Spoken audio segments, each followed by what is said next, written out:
Hi, it's Debna from the Hannon Clinic here. I've just had a client in and once again just asked me how I get into all of this and why I sort of work with the whole person, not just the pain and where the pain is, but why I sort of take on sort of the mind as well as the physical body. And my own personal story is back about 15 years ago I worked in management, and I changed jobs within the organisation that I worked in. And when I changed jobs, I sort of sat back and kind of waited to find my place. And within 2 years, I still hadn't found my place. And I just couldn't figure out why. But in that 2 year period, I started to develop really tightness around here, and I would be going every month for a massage and getting the hot stones and getting the elbow stuck into me. Now, I knew that was stress because the environment that I worked in was very stressful. But at the same time, I started to develop a really itchy scalp, and I hadn't worked out at the time the whole connection and all of this. But with the itchy scalp, I actually scratched every night to basically till I bled. During those days, we would have wore suits to work. Women would have been going in black suits, navy suits. You couldn't sit and work and sit and scratch because it ended up with dandruff everywhere. But not only that, you can't sit at a desk and scratch your head. So I went to the doctors, and the doctor basically told me to go and buy anti-dandruff shampoo. Sure, might as well put Smarties on my head. So that was ongoing. Similarly, at the same time, I started to develop urinary tract infections and put up with these time after time. But every 6 weeks or so, I was getting a bad infection. And again, back to the doctors, took samples, did different things, and eventually sent me to a specialist. And I went to see a specialist, and his advice to me was, and I quote, "You're a woman, live with it." But at the time, I come out just thinking, shit, my mum suffers from this, so this must be normal for women. So that was going on. Sore shoulders, itchy scalp, and the infections. And one day driving to work, my sister was in the passenger seat, and she looked over and she says to me, "Is that a love bite in your neck?" And right here, on the left-hand side of my neck, I had a perfectly round red rash.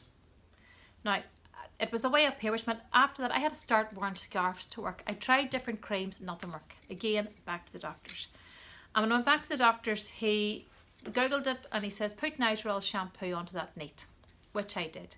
Now, the Nigerol shampoo took the redness, the real bright redness out of it, but left me with a dark red, almost brown stain on my neck.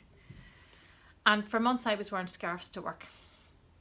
So while this was all been going on, I hadn't realised the reason why I couldn't find my place in work was because I was being bullied by exclusion. And I didn't come to that conclusion myself. I actually went off work on stress related illnesses. And while I was off work on stress, my employer sent me to a counsellor. And it was their counsellor and my own GP both diagnosed me independently in the same week, funny enough, with bullying by exclusion. I didn't see it. To me, bullying was in your face, shouting and roaring. I didn't see the bullying, okay? So I did everything that I could to get back to work. And when I did go back to work, then the shouting and roaring started, and I literally walked out. Within a space of about 2 months, 3 months, I think, I was gone. And I walked out and I set up my own business as a business consultant. And because I had background in business setup and company law and everything, and I set up my business as a business consultant.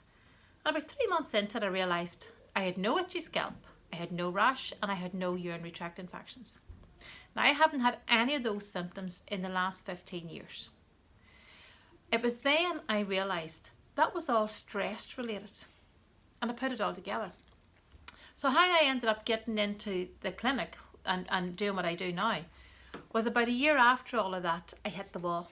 And when I hit the wall, I was suicidal. And what I actually did was I took the time out then to look after myself. And I thought, well, if I can do this for me, I can help other people. So what I actually teach now, what I actually do with people is when they come in, I actually look at the whole person. And if I have to take on the person to lift their spirits because they're so down with their pain, I'll do that. I can teach them how to get into their own thoughts, how to change their thoughts. And I teach exactly what I did when I was suicidal.